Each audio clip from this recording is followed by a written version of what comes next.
Hello, our Dynamics community. It is your host, Mariana, here to welcome you to the Dynamics Show, where personal development meets real life, daily life. On this podcast, we know there's no one-size-fits-all path in life, which is why each episode is crafted for you to align with your own dynamic self on your terms. Our journey is filled with options, opportunities, and infinite possibilities. So let's uncover the reason you are here and explore what is possible together. We were invited to be part of a first charity event uniting podcasters worldwide. We get to have the podcast around helping with awareness, from support of sharing this podcast so others can hear it, and just really coming together with podcasters worldwide, picking their one charity and really making a difference from March 14th to the 20th. It's very exciting that our podcast, Dynamics Show, is a part of this as well. Thanks for being here to listen. How the universe always sets up things. This month was about our new dynamic, education dynamics, and this actually fits in perfectly with our charity, Youth Inspiration Nation, that you'll hear more about later. As always, I'd like to set the tone for our time together. It is more than just a podcast. We are here to remind you that flowing through each of one of us is this dynamic energy that is ours to use every single day. And that's why the day in dynamics is capitalized, because it's a daily choice to live dynamically every day. So let's just take a moment to center ourselves, take a deep breath in and out, and be fully present and listen with an open heart and mind, since we know that what we focus on expands. And a part of being dynamic is constantly changing, being open to new ideas, and knowing we are always becoming something. So I'll ask you a question. Have you ever heard of Podcasthon? It's been going for a few years now. It started out with a smaller group, and then now it's just expanded worldwide. And again, so excited to invite our guests through SpeakPipe. I was using this application, sending them questions and them answering back to us. So let's start. First, I just want to tell a little bit of my backstory, just so you understand why I picked the Youth Inspiration Nation for the charity of my choice. We were given a list of, who we could pick from, and it just aligned perfectly. Since I was a little kid, I always loved aviation. I always loved travel. I loved anything that was in movement and getting you from point A to point B, and just the whole energy of keeping the flow going. So at age 15, I started working at an airport. Now, although that it was in a restaurant, I still had the ability to hear the planes leaving all the time, go out, watch them take off, come in, watch the excitement of people meeting people when they first, get off the plane and saw their loved ones. Just the absolute wonder that I had around different sizes of aircraft. And then you would see the smaller aircraft when people were learning how to fly, and just a pure joy and excitement that I had personal and upfront at an early age. And so that led me into going into the travel and tourism and hotel management and transportation side of my career. I got the bug way back then. I got the opportunity before I retired to work for an airline and not only be in the aircraft flying back from place A to place B. I also, oftentimes when I spent my last 3+ years as a flight attendant, sometimes you were able to sit in the cockpit if there wasn't enough seats, as long as you had the proper authorization card. I did, and I actually got to sit several times inside the cockpit, see how the plane, as you took off and you landed, in between what they did, how they did it. And on the other side of that, anyone that's been with me on this podcast for a while knows that I created a kids program when my daughter was actually, I think I was pregnant with my daughter at the time. So she's been with me with it right from the beginning. And it was a kids program about empowering them, about giving them choices, about knowing their worth real early in life. I thought bringing those two together with the Youth Inspiration Nation, which is them offering courses to empower them more in the aviation field, which combined two of my great loves together. So let's get to the questions that we had sent to them and get a feel for what it's all about. So the first question to Zach asked to introduce himself and share part of the program, and that we were always interested in knowing what initially inspired the creation of Youth Inspiration Nation.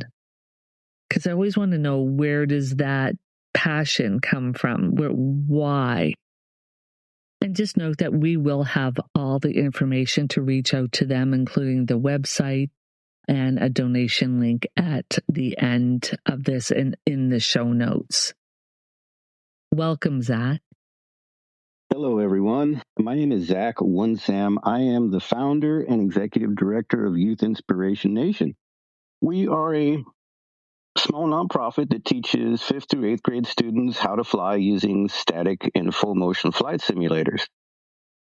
I founded the organization in 2017, but this really comes back to when I was a kid. I went to my first air show when I was 7 years old. I saw the jets screaming by and I was like, oh my gosh, I want to do that. So that stuck with me all through my childhood. And when I was 17, I was actually able to go take my very first flight lesson. And that was amazing. And from then on, I was hooked.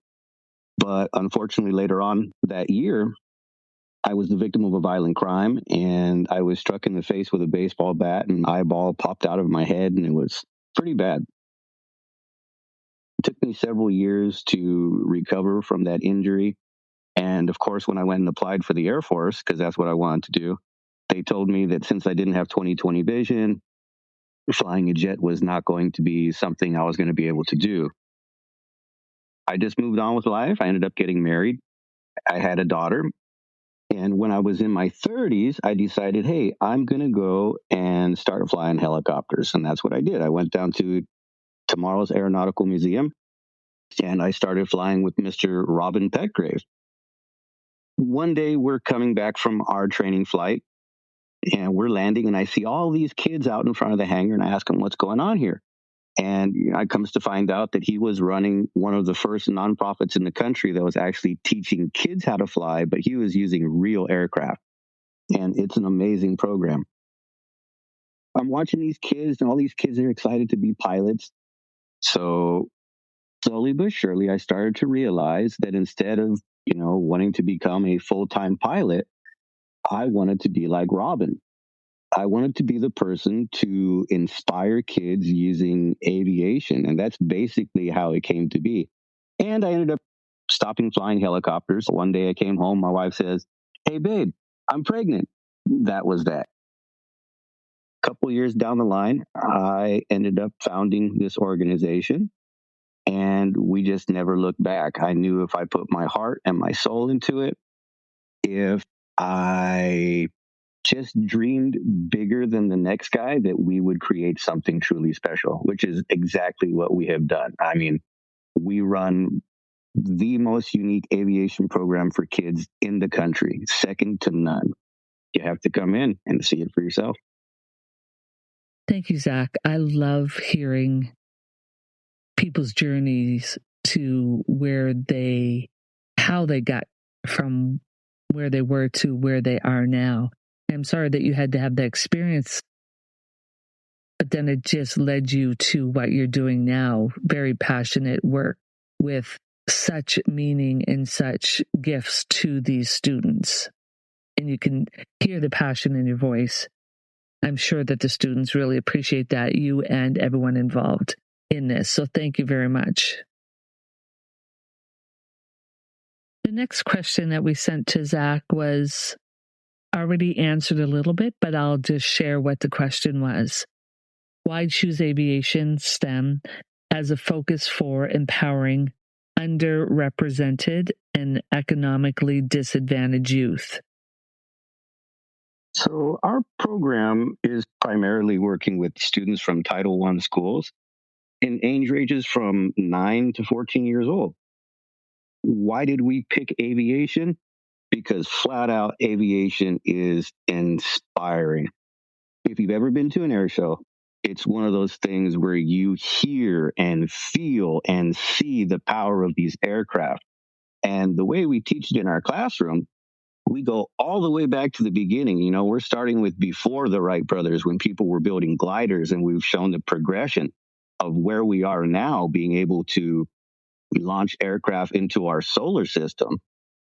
So in our classroom, we teach our kids that, you know, the sky is not the limit. The sky is just the beginning. Sky hasn't been the limit since July 20th, 1969, when man first walked on the moon. So the way that we inspire these kids is showing them every aspect of aviation, the jobs behind the scenes. Not everything in aviation is about being a pilot. So we want them to know about all the different jobs, from ramp agent to flight attendant to aircraft mechanic. And all of these are high paying jobs. Our classroom is very unique. It's a very unique environment.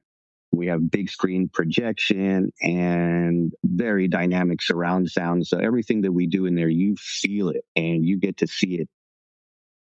When done correctly, we use that to implement all the things that these kids need to be successful. The discipline it takes to become a pilot. I always tell my kids the number one prerequisite for any of these jobs, okay, you have to go to school. You have to learn. You have to take the time. Being young is the shortest time of your life. Don't waste this time. And it seems that the way that we have put this program forward towards the kids, when our program is done, all of these kids are changed. They are different. They are stronger. They're more resilient. They have really worked on teamwork.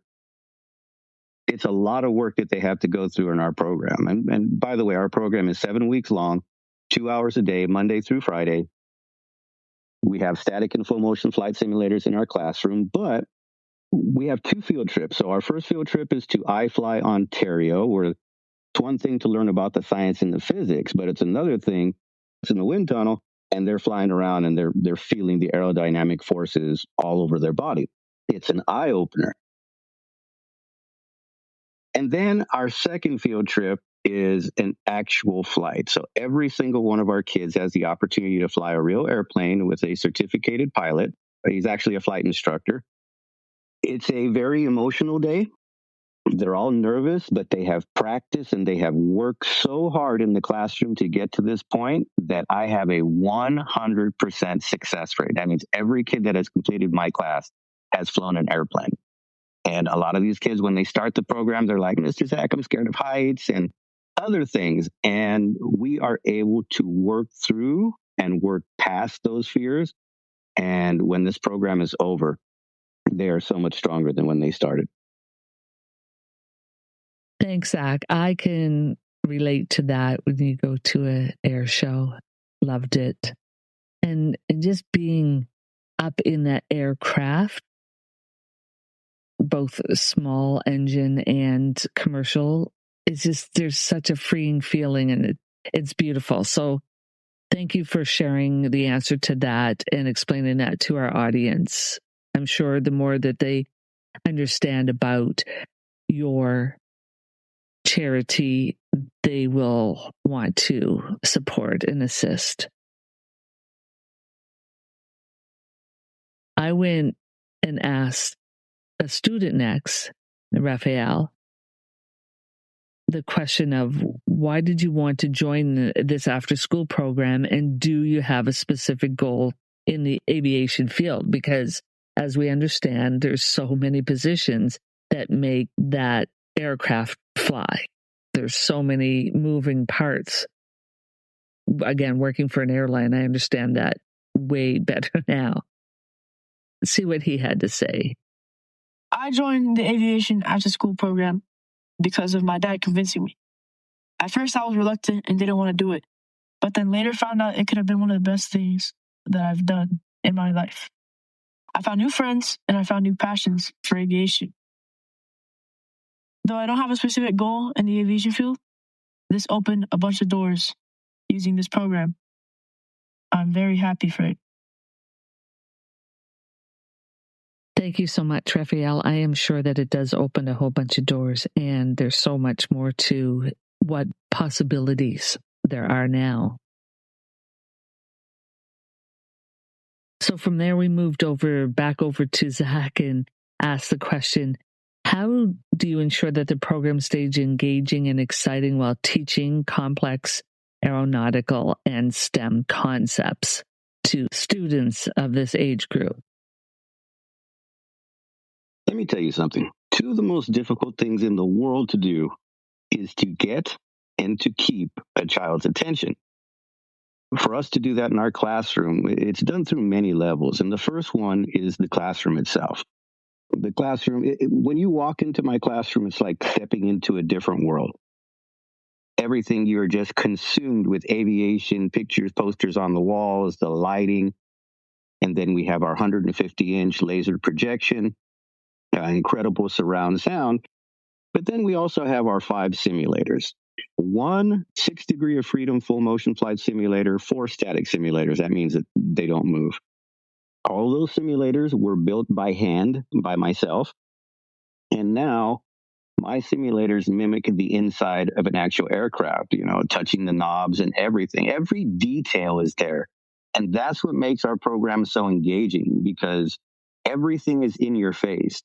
It's unique in the fact that I don't put flight books like the training manuals in front of the kids. Everything that we do on the big screen, and all the lessons that they do, they write down in their notebook.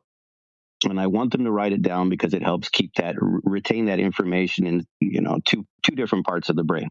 And that's what we want. We want them to retain that information. Then every day is repetitive, but it's different. Every day starts off with a little movie about aviation. That's how we start our day. Our kids come in, they get their snacks, they sit down, they watch something inspiring.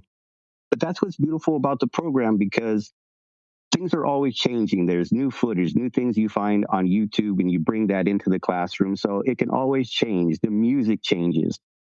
Yes, there's lots of music in our class. And then when it comes time to sit down on the flight simulators, it's 5 students sitting down as piloting command, 5 students technically sitting down as co-pilots. And they get to watch each other stress out. And then, about half an hour, 40 minutes in, they trade spots. And then, they're flying and the other person is laughing while everything is falling apart. And that's fun, too. Being able to make incredible mistakes in our classroom is also part of the fun. No harm, no foul. If we can instill some of the basics, not only are we saving future pilots time, we are saving them money as well. And we're keeping it exciting from day one to graduation day. It is a full throttle adventure.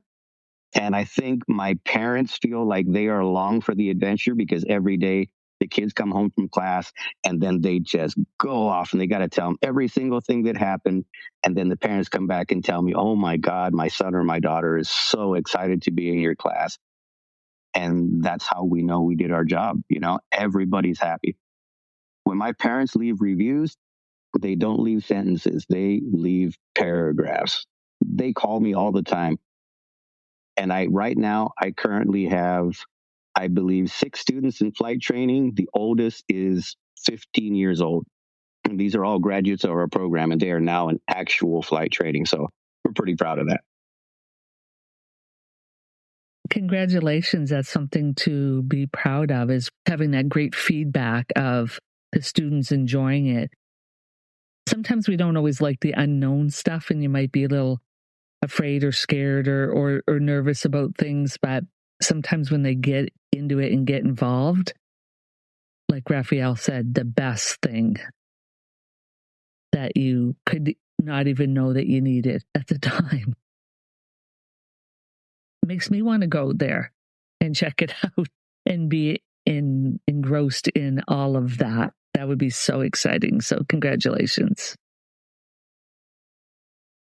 So now we went back to the student Raphael and said, what does this mean to you to be in this program? And outside of the course, what other values is it teaching you personally? Being in this program means a lot to me, as it helped me make new friends that went through the same thing as me and taught me how to care for those friends along with my community.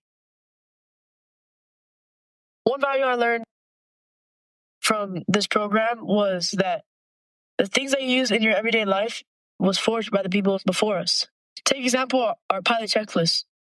That was made through generations of people that have suffered and learned from it. And they put all of that on a piece of paper so that we can be safe.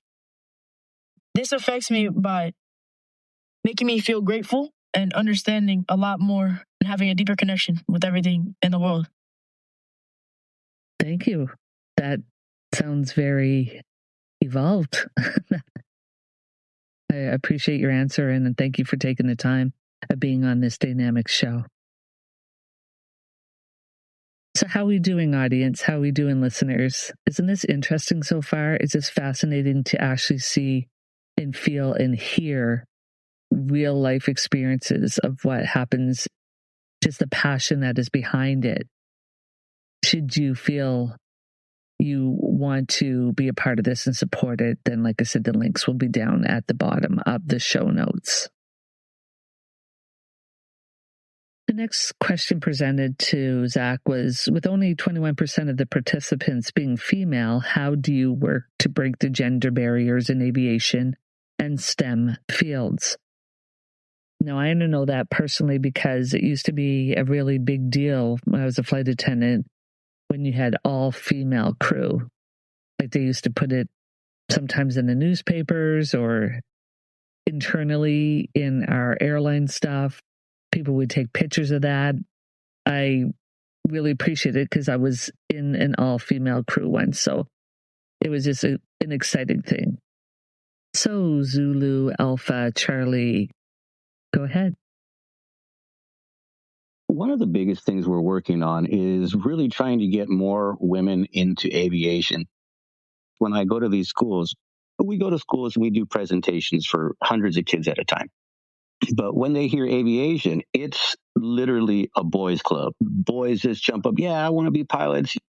And so when we get young ladies in the classroom, the vast majority of them are very unsure of themselves. They don't know if they can do this. They don't even know if they want to do it or if they will like it. And the truth is, they all love it. At the end of the day, they can't believe that they learned this new skill. They can read all the gauges on an airplane. They can talk on the radio like a pro. And that's fun. They all got to learn their phonetics, Alpha, Bravo, Charlie, Delta, Echo, all that good stuff. And they learn it all. And they feel so empowered at the end of our program. And that's why we really try and focus on getting more ladies in there. Of course, we can't force them to come on in, A lot of parents surprise their kids and be like, hey, you're in an after school program. And that's how they find out that they're in our program. We really need to work on getting more women in aviation. And I have a lot of people, I have teachers and retired teachers on our board of directors, and we're actively approaching more and more young ladies and saying, hey, you got to give this a shot. We show them videos of our past alumni who have gone through the program and how proud they are to have graduated. And that's going to help. Well, I think after those that will hear this will, again, feel the passion, understand what you're offering them during this program, and really introduce that. I think it is getting more open to having that, especially in the commercial side of things as well. So, yeah, let's go, young ladies. So the next question we want to get to, and I understand by creating a program myself, that sometimes there's challenges that come up. So the next question to Zach was, what's one of the biggest challenges you've faced as a nonprofit, and how have you shaped your organization's growth and resilience because of that? Our organization has faced significant challenges over the past couple of years as far as funding goes. When I started this program, I wanted to make sure that, number one, it was completely free. I didn't want finances to be an issue why a child couldn't join our program. So I wanted to make sure that the program remained free. And in order to do that, I've had to up late nights writing grants. I wear every hat in our organization. And I don't, there's really not a lot of help when it comes to, grant writing and funding. We're a small organization. We don't have money. And so I have to do it all. These last couple years have been extraordinarily brutal. I'll tell you a quick story. So KCAL 9, they came out and did a story on us in October of 2024. Guess when that news story aired? During game one of the Dodgers World Series. So at the end of the day, nobody saw that news story. A couple people did contact us and they said, hey, we want to help you out.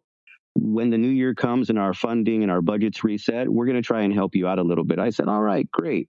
So 2025 rolls around and California is on fire.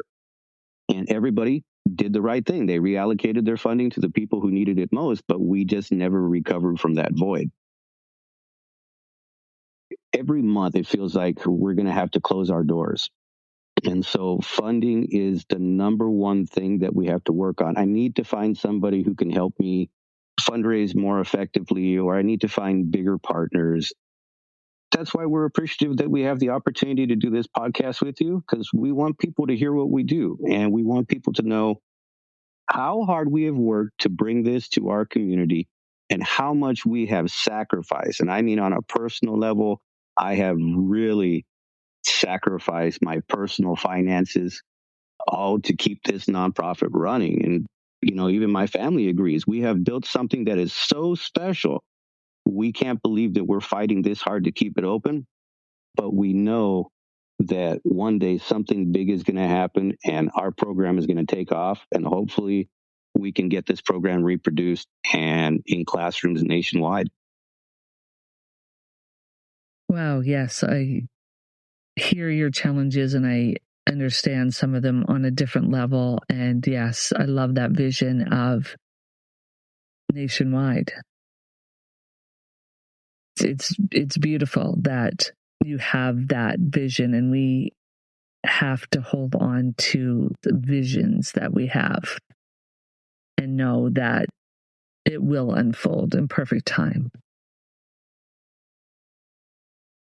Now, you know that we have to ask Raphael, the student, what is his biggest challenge around this that he's had to overcome?